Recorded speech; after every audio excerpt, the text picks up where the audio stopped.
This playthrough is rated M for mature.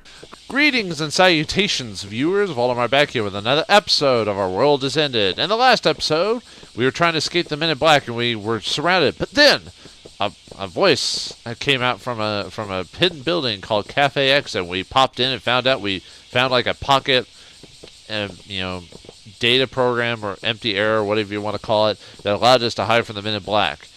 We got some exposition there about organizations, Men in Black, people after Girl A, and stuff like that. So now we have a pretty good idea how maybe we might be able to get off here ourselves. However, we had to drop off Girl A. Yeah, oh man, we had to drop off Girl A. I'm so sad about that. No, we had to drop her off because that's that they were chasing after her. So if they hide in that little pocket area, or pocket dimension, I like to call it, then they won't come after us, and we can find our way to escape. I assume by the choice that you could choose in the previous episode about that, I think you drop her off anyway. It's like a lot of things. It's all about, the mentality of it and points based on therein. So I think I almost assumed that maybe Girl A is now also a character that maybe has a character ending now that we've had decisions with her. So I guess that means there's 7 characters that you can interact with. So it'll be interesting to see how many endings there are of this game. Oops, sorry, hit the mic. But anyway, let's continue on back to the base and see if we can, with this new information, get our way out. I'm also concerned about the last warning he gave us. If you keep messing around this world, you might become observation targets. If you keep messing around this world. Man, there's like so many proofread errors, or it just reads weird or something like that. If the situation calls for it, you might have to do something drastic. They might not be completely on our side. Was it really a good idea to leave Girl A with them? Yep. Though I'm worried, I don't turn back. I just keep heading towards the office. Alright, well, time to meet up with everyone and tell them the good news. Or, I guess, bad news.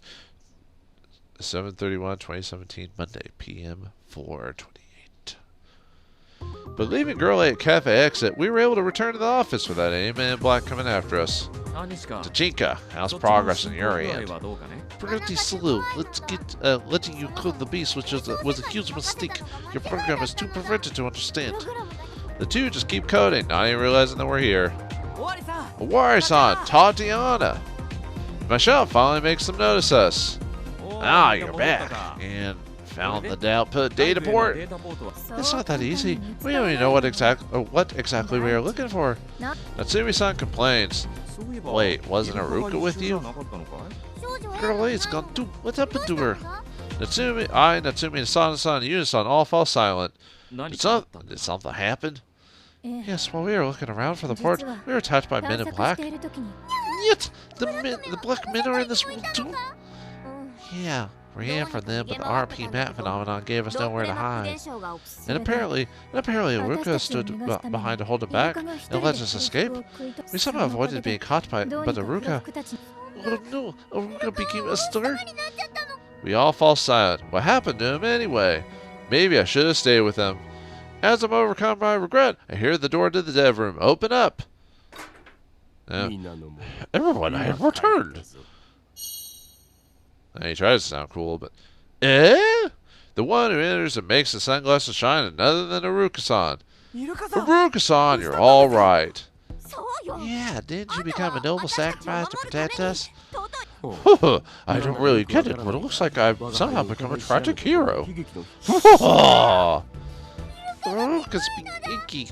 The black men must have kidnapped him and planted a mental chip into his head. Hey, I'm quite sure that's what happens when you're abducted by aliens. Hey, Tanyan, Aruka-san is always like this. I don't think that anyone did anything to him. True, it's not the first time Aruka's being icky. I say he's just fine. Oh, well, yeah, Aruka is always icky. That attack, it's quite powerful. Aruka-san collapsed to the floor. Well, at least you're all right. How'd you come back to unharmed anyway? My menacing form seems to scare them into scattering. Yeah, right. They probably just ignored you. So you got ignored. Yep, Yuno-san knows the score. I wasn't ignored. The Dark Aura surrounding me kept them all at bay. Aruka-san sticks to his Dark Aura theory, but that's definitely not what happened. Aruka-san, that's wrong. The reason they didn't come after you is because they were intense shit. What? Did I really get ignored? He shakes excitedly. That's not the... Well, that is the case, but there's no reason for that. The men in black were only after Girl A. What? Yet, Girl A was their target? So, they were after her, huh? And she's not with you, so I'm guessing they caught her? Well, not really. No, that's not what happened. And so we tell them everything that happened after he parted ways with Aruka-san. About how he ran to Cafe Exo while getting away from the men in black. About our meeting with Taguchi-san and Miyubi-san. And how this is a virtual reality created using memories. That is called Akashic. About how the men in black were AIs who were chasing Girl A for reasons unknown. And how about the terminal computer with the data port we need is probably hidden in a place where almost no one goes. An error spot. I don't know why they have to explain all this. We just read all this stuff. You could have just had a line that said, and we explained everything that happened currently up to this point. Boom. Anyway. About how the greatest hint is the number 13 in Roman numerals. 13. What, have we got some Kingdom Hearts going on here? Maybe. Owari-san, Aruka-san, Tatiana all listen intently to us. I see, so you let Girl A to Cafe Exit. That's a relief. Yeah, the men in black will find her here. Oh man, this new world really is a virtual reality. And it's made from memory data, huh? It all makes sense now. What do you mean? Reggie, you saw the interview augmented meeting space before you entered this world, right? Yeah, it looked like an RPG dungeon. How does it compare to this world? It's completely different, of course. The dungeon was pretty impressive, but it was just textures applied to the real meeting space. Exactly, it's not like reality. That was an ER, but the same could be said for the VR we're familiar with. Modern computing just can't create a world so detailed that's mistaken for reality. But if you can create a virtual world using the data of many people's memories, then you have is way greater. That way you create a world that's closer to reality. Tatiana's explanation makes the nature of this new world, officially Akashic, far more clear. So some organizations research things like this. Oh, I was looking at similar stuff in my college years. Huh? Hey, you were? Yeah, I created a visual information processing system that turned visuals into data. With that project, you can use people's brainwaves to monitor what they perceive with their eyes, turn it into data, and send it over to other people as visual information. By the way, the W.O.R.L.D program and the NWUs use the tech too. Though I have neither the electronics nor the tech to create anything high-end. Really? Yeah, I can't blame you for not really believing it. All it really does now is catch some brainwaves. Catch it right. You can't control them yet. Akashic's memory digitalization of your visual info processing system. Digitalization of visual data. The fact that the both use brainwaves makes them seem quite similar. Well, let's say they are, but memory digitalization research is too major for a normal college student. Yeah, that requires a server that can take away more than just the visual data, and you'll need the research to process all that. I think that the organization that's making this virtual world is really big. A secret organization that uses the memory data to make people to create a virtual world. Well, ain't that a setting that gets the imagination running? It's not a setting, that's actual info. We were just told by Taguchi-san and Miyabi-san. Owari-san folds his arms. What are those two anyway? As things are, I still can't tell if they're friends or not. But I'd say it's safe to believe that things about the air spots. If you're going to have a terminal computer that connects to the outside, it's best to hide it in the dummy data. A mysterious door with a 13 on, eh? Hey, Tachinka, what do you think? How long would it take us to finish the program? Your perverted program is tough, but even if I try really hard, it'll take about 2 days. That's more or less what I assumed too. Owari-san nods in satisfaction and looks at us. Alright, then you should start searching for that door. Focus especially hard on places people don't normally go to. Well, do your best and find it before we complete the escape program. Man, what an irresponsible attitude. Unisan is an airhead. Aruka-san been with Aruka-san's been Anyway, with Owari-san for a long time now, so they don't really care about him being like that. Asano-san, Natsumi-san, and I, however, all look at him with thoroughly dissatisfied expressions. Of course he doesn't care about that whatsoever. Yep, gotta do what we're told, otherwise we won't find out where to go to next. And look, we're not being chased by the men in black, so, that's office, 8/1/2017, 10:16 a.m. So we're on the next day now. The next morning... Oh man, sorry. The next morning, while Awari-san and Tatiana focus on the program development, the rest of us head out to the front door. Obviously, the ones on the job today are me, Natsumi-san, Asana-san, Yuna-san, and Ruka-san. If this new world is made from people's memories, the places that no one looks at have to be compromised with dummy data, or comprised. It's extremely likely that one of those places called error spots hides a terminal computer that works as this virtual reality's data output port. Miyabi-san told us the sign we had to follow, the Roman numeral 13. We all use the knowledge we have to think of the places where people rarely go to. This is the 10th day since we came here. 10 hours have passed in the real world. Natsumi-san mutters out of the blue. You're worried that you haven't gone to the toilet? Don't be foolish. The Dark Angel of Chaos doesn't need you to go to the toilet. It's like that when they said women don't fart. It's a it never happened. It's all a mystery. You know? They do. They make noises. They're just as bad as we are. It sounds like something an older idol would say. An older idol? Are you talking about like a one of those vocal idols or whatever? I really doubt that anyway. I won't say that though. As eccentric as she is, Natsumi-san's a girl, so it's best to be delicate about things like that. It depends on if you don't care about what's going on. You can say whatever you want. Do we really go to the real world? Or back to the real world? Whining from her? That's rare. I'm actually a bit worried too. I don't know how we'll pay our rent if we stay here. That's Yuna-san for you, worried about the strangest things. I'm ashamed to admit it, but I'm worried as well. After all, before traveling here, I drank an entire canned drink. So he's worried about his bladder. I don't want to die of thirst at the base. If that happens, the entire game industry will be bashed by society again. Are you talking about like back in the day where it was like addictive and people would, like back in the World of Warcraft, where people would spend like days on the game not eating or drinking right, and people would die of dehydration and lack of food because they just couldn't step away for like 5 minutes.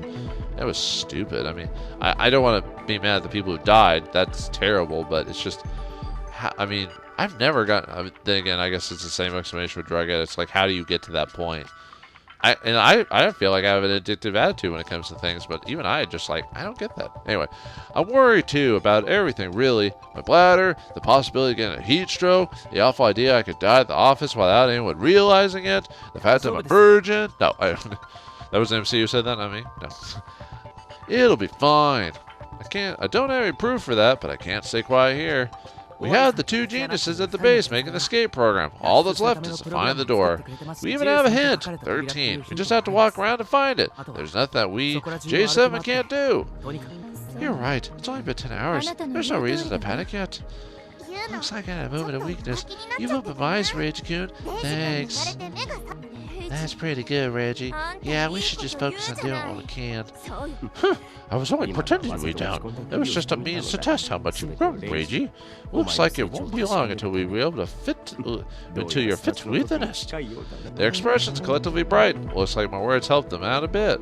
Yeah, from being the normal plain person, apparently you're becoming a leader. Surprise, surprise. I have to say, you've become quite something. Not everyone can console us like you did. You're not getting on a high horse, are you? I don't know if I'd say that was very convincing, but then again, this difference from reading text and actually hearing it.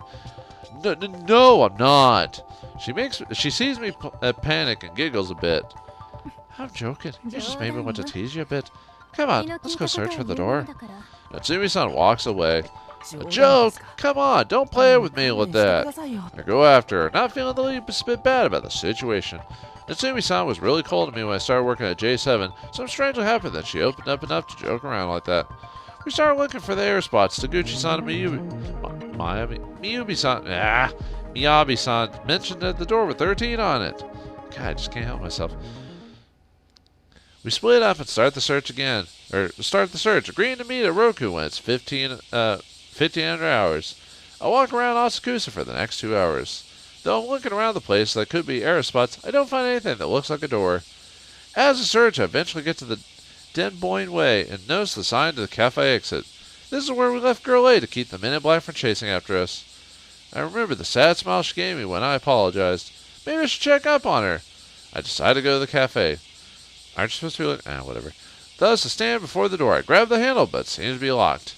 Well, of course it'd be. They're covering investigating this place.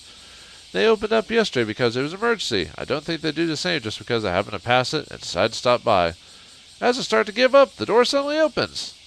I assume it's like Girl A or something like that. It hits me right in the nose. Ow. Oh, sorry. Hurry up inside. God, I keep messing up my French accent. Okay. With my hand on my nose, I walk in. There's actually tears in my eyes. I assume the tall dude is kind of the serious one, and the other girl's just kind of like the worker hangouter, so she's going to be a little bit lax when it comes to stuff. In the cafe, I find Girl A. She sees me and happily runs up to me. So she's all right. What a relief. She stands before me and starts to speak. I thought you weren't supposed to be... Master? The fudge? I thought they weren't supposed to open the door because that would cause, like, data to pop up or something. Welcome, Master. Ugh, that's kind of creepy. I am definitely not a fan of being called Master. ... Is something the matter, Master? She gives me a curious look. There's something wrong with you. Oh, I bet it's because you've been hanging around this cafe for too long. I let out a confused shout. It's clear, 0 out of 10 response. It's a clear 10 out of your... What? I let out a confused shout. It's a clear 0 out of 10 response. Girl A doesn't seem to care, though. She smiles at me and continues talking. I started helping out as a maid here. Helping who? There's like 3 people here. Maid? How did it come to that? As I stand there in confusion, I look towards my Abi-san. This is your doing, right? Come on, please don't force your hobbies on her. Hey, you got it all wrong. I never forced her to do anything. She herself said that she wanted to do it. Eh? Now even more perplexed, I look at Girl A. She's right. This was my idea. They letting me stay here, so I want to do something in return. My Abi-san looks like a very good maid, so I wanted to try being one too. Yep. And that's why I taught her how to be a maid. She makes a proud face. Did I come off as weird? Yes, you did. Not at all. I don't know how to respond to that. Can you blame me? A pretty girl is looking up at me with her pretty little eyes. Seriously, most men are powerless against this. I am, because I know she's fake. As I agree with myself, I notice someone looking at me from the side. Smug. Actually, smug mode. Whoa, she actually said it out loud. I feel like she's saying, hey, well, how do you like the techniques I taught her? Grr. My answers, she got me completely beat. My Abi sees the defeat written on my face and claps her hands together to snap me out of it. Alright, we shouldn't talk while standing around. Come, sit down and have some tea. Girl A-chan, let him in. Lead him in. Certainly, right this way, Master. She leads me to the table and I sit down. Here is your menu. I open up and see a set of drink options you expect from about any cafe. Coffee, tea, etc. Wait, wasn't this just a secret hideout to investigate some mystery organization? Why do you even have a menu? It's so weird. Iced coffee, please. Iced coffee, understood. Would you like a meal with that? A meal? Well, it's almost noon. I guess I'll have something. The standard meal for maid cafes is over rice. Specifically the kind where a maid draws something cute on it and ketchup on the spot. Girl A's working here, so maybe I'll have to have her do just that. Excited to look at the menu. However, just curry. Well, you wouldn't be a fan. Lister would not be a fan of you. Curry! I need curry! Well, sorry. Taguchi-san looks sullen. Taguchi-san, you were here? Yes, I've been here since before you came, polishing glasses behind the counter. Oh, I guess they're here because they're on watch duty or whatever. He presents me the iced coffee and straw that I ordered. Hey, shouldn't use straw, man. They're filling up landfills, dude. Seriously, you look it up. Sorry, but the girls they welcome had such a huge impact that I didn't notice you. Hey, cheer up. Taguchi-san, even if you don't have much of a presence, you're still the manager of this place. Nabi-kun, is that supposed to console me? Of course. My Abi-san's tone is mischievous. Taguchi-san sighs and looks at me again. And do you want it? I make other stuff other than curry, but anything he makes that isn't curry isn't very good. I suggest against ordering it. I mean, we don't even have it on the menu. ... Taguchi-san glares at my Abi-san. She doesn't seem to care, though. Anyway, I guess I'll just be considerate. Then I'll have some curry. Alright, give me a moment. He walks away and starts preparing the food. Well, I like curry and I am hungry, so I guess I'll just be patiently waiting for it a while sipping on my coffee. I can't do curry. Would you like to talk until your meal arrives, Master? Ugh. I don't know why. I'm just not a fan of being called Master or anything like that. It's just... ugh. Anyway, why is there like almost porn music playing? Well, it's not, but you know what I mean. Looks like she's acting like a maid. However, I'm so used to her calling me Reiji-san that this is actually making me feel uncomfortable. You just called me by my... can you just... Wait, you just called me by my name? Being called Master doesn't feel right. That's still weird wording. Man. Really? Okay, Reiji kids. Huh? That's also creepy too. I don't like pet names. As I almost fall out of my chair, my Abi-san bursts out laughing. Did that come out wrong? She said that I should call customers Master or try to be as familiar as I can. Abi-san, you again! Hey, you have cafes that do stuff like this, you know. I just taught her that. This is a very fair and proper way to treat your customers. Yeah, I'm not messing around, you know. Your attitude makes it pretty clear that you are. Wait, it just hit me. Do you even get customers? Of course we don't. We're here to covertly investigate this place, you know. They're going to find out if we let customers in. Oh.